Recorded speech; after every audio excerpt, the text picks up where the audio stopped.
outrora havia um reino antigo. Seu nome foi há muito esquecido. Governado por um rei sábio e justo que era deveras amado.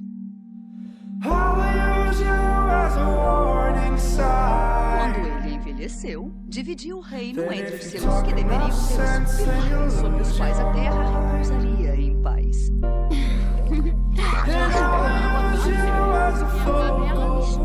Não é só uma história, Merida.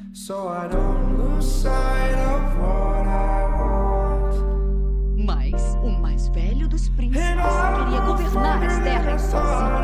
Ele seguiu o seu próprio caminho e o reino se desfez. Obrigado, pai. Também tô bem orgulhoso de mim. Para com isso.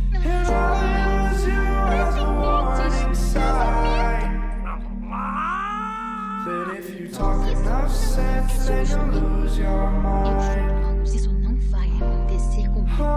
Eu não sou igual a você. Você sabe exatamente quem você é. Você sempre soube. Eu sou Merida. Você tá linda. O que você tá buscando? Não tá por aí, Souza. Tá aqui.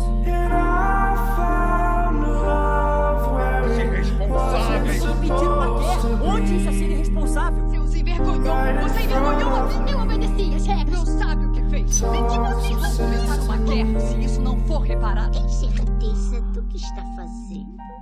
Eu quero um feitiço que mude o meu destino. Sabe quem eu sou?